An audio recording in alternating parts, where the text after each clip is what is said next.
Hola, amigas y amigos, les saludo con mucho cariño en Cristo Jesús en esta nueva jornada de trabajo en esta maravillosa carta de Pablo a los Efesios, ¿no es cierto?, que es la que nos convoca en este estudio durante este tiempo. En el día de hoy, jueves, la lectura que vamos a trabajar está en Efesios 1, versículos del 8 al 10. Y el tema a desarrollar es: Dios nos dio a conocer el misterio de su voluntad. Bueno, la versión Reina Valera del 60, que es con la que estamos trabajando, dice, hace alusión a la gracia que habíamos visto en los versículos anteriores, gracia que hizo sobreabundar para con nosotros en toda sabiduría e inteligencia, dándonos a conocer el misterio de su voluntad, según su beneplácito, el cual se había propuesto en sí mismo de reunir todas las cosas en Cristo, en la dispensación del cumplimiento de los tiempos, así las que están en los cielos como las que están en la tierra. Al lado izquierdo, ustedes pueden ver la versión de la Reina Valera contemporánea de esta misma cita bíblica. Vámonos a nuestro tema, dándonos a conocer el misterio de su voluntad, de reunir todas las cosas en Cristo. Dios, por su gracia, no solo nos redimió, sino que nos dio sabiduría e inteligencia al darnos a conocer el misterio de su voluntad. ¿Cuál es la voluntad de Dios para los hombres? ¿Cuál es su proyecto? Se trata de un misterio, un secreto solo conocido por Dios. Ese conocimiento no se puede adquirir por esfuerzo humano, sea intelectual, racional o espiritual, sino únicamente por la revelación de Dios. Alabado sea el Señor que nos dio a conocer el misterio de su voluntad. La palabra clave que revela el misterio de su voluntad es el verbo reunir.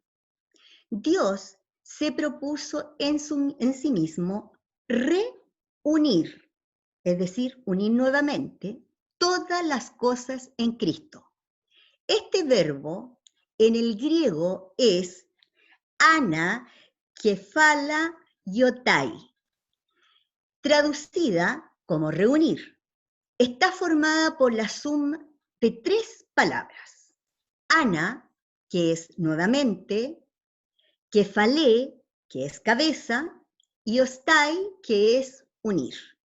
Significa, por lo tanto, volver a unir y reagrupar todo bajo una misma cabeza.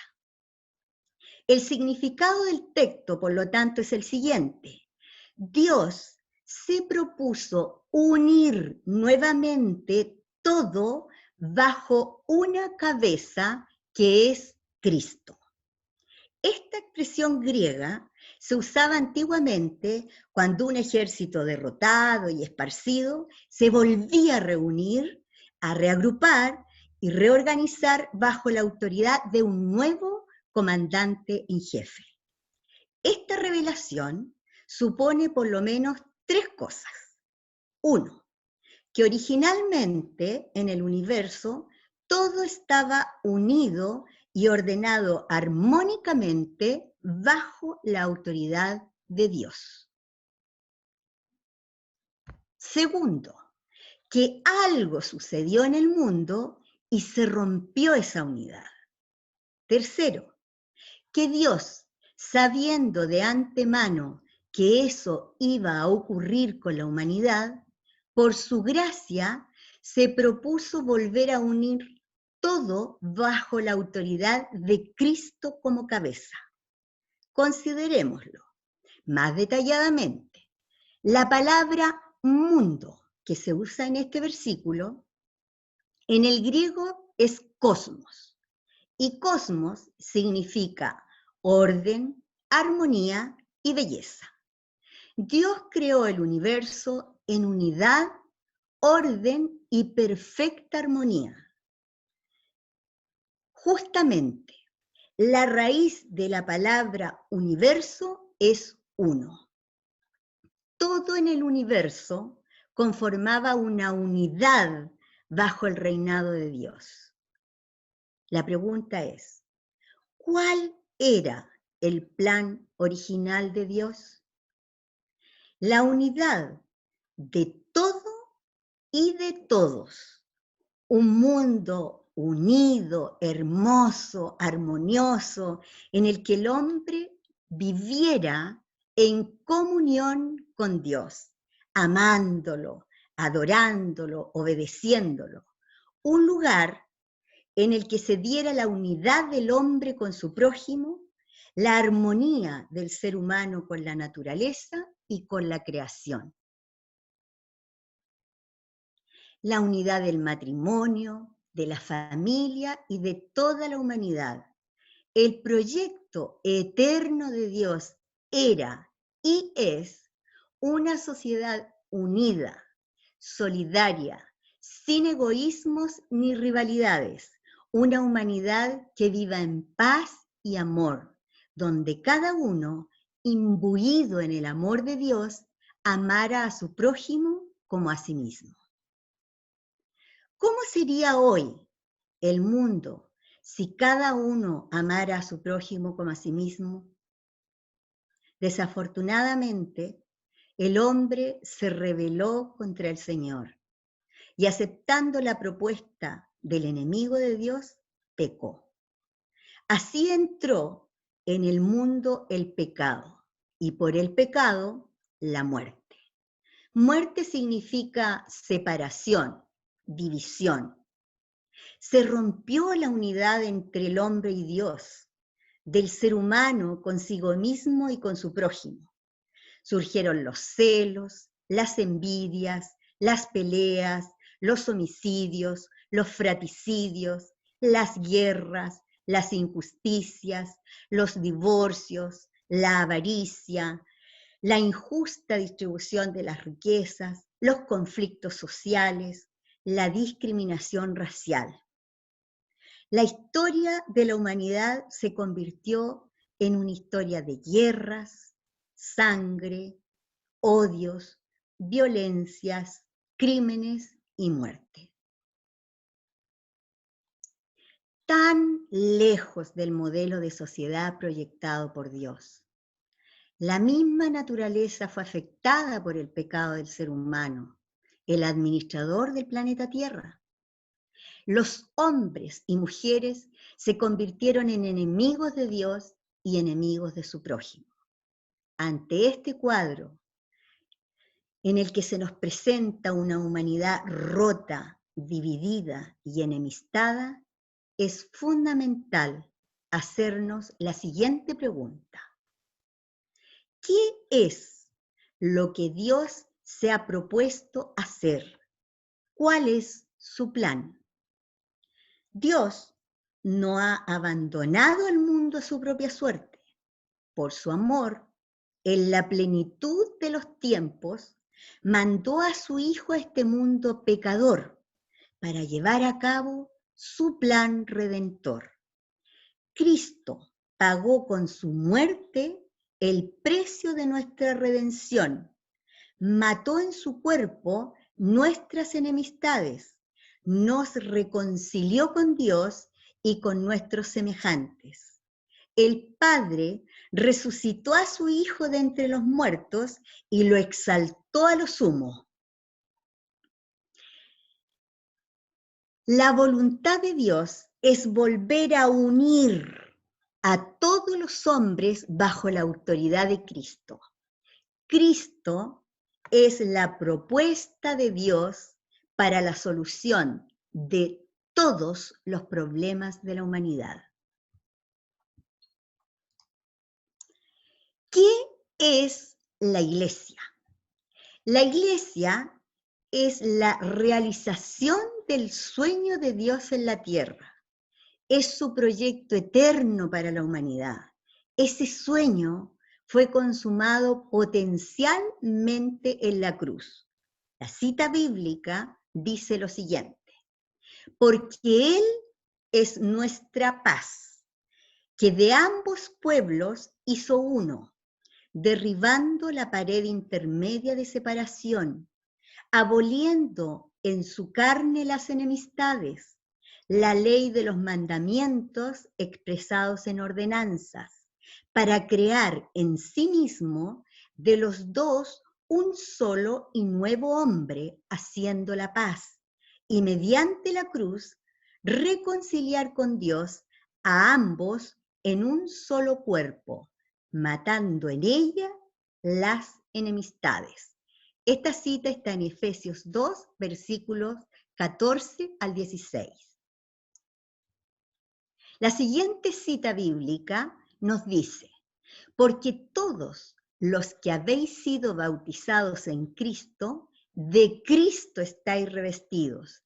Ya no hay judío ni griego, no hay esclavo ni libre, no hay varón ni mujer, porque todos vosotros sois uno en Cristo Jesús. Esta cita la encontramos en Gálatas 3, versículos 27 y 28.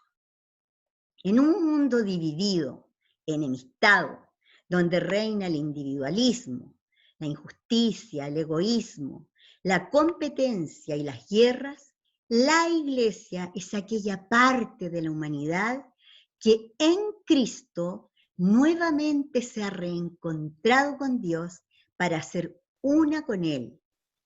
Es la humanidad reconciliada.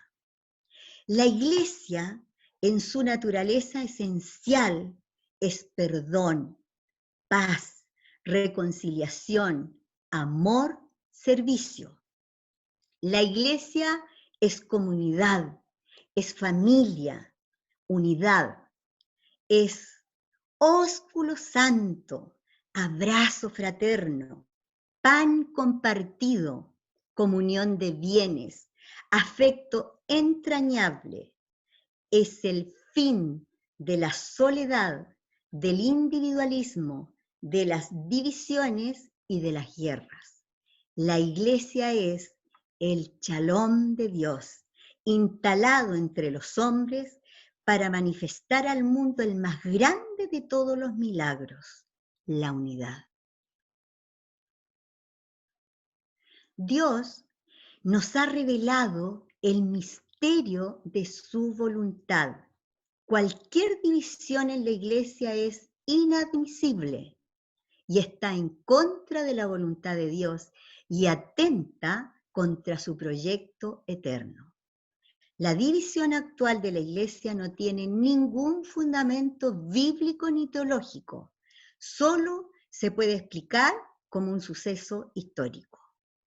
Como Dios se ha propuesto volver a unir todo bajo la única cabeza de la Iglesia, que es Cristo, creemos firmemente que la división actual de la Iglesia se irá superando hasta que todos conformemos aquí en la tierra el único cuerpo de Cristo. La oración de Cristo en Juan 17, 21 será plenamente respondida por el Padre: que todos sean uno, para que el mundo crea que tú me enviaste. Queridos amigos, ese fue el tema que desarrollamos hoy día. Ahora vienen las preguntas de repaso y aplicación a lo que hemos estado estudiando. La primera pregunta es: ¿qué es lo que Dios nos ha dado a conocer? La segunda nos pregunta: ¿qué es lo que Dios se ha propuesto hacer?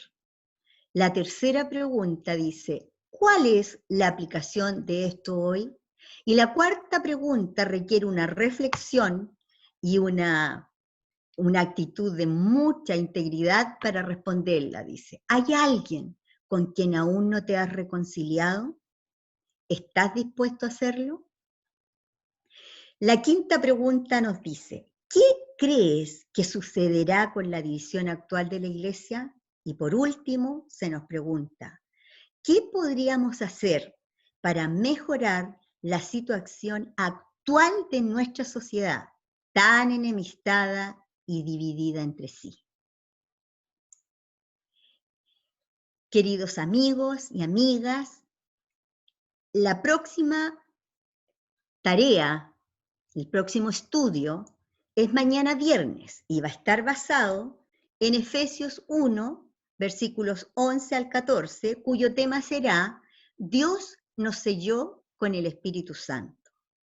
Yo por mi parte les doy las gracias por haber tenido este medio para poder compartir, hablar de esta carta maravillosa que nos ha dejado Pablo y a la vez animarlos a que continuemos perseverando en una oración de fe, de esperanza, de amor a Dios y amor al prójimo. Que el Señor les siga bendiciendo y la paz y el bien les acompañen a ustedes y a todos los suyos, su familia. Besitos, cariños, bendiciones.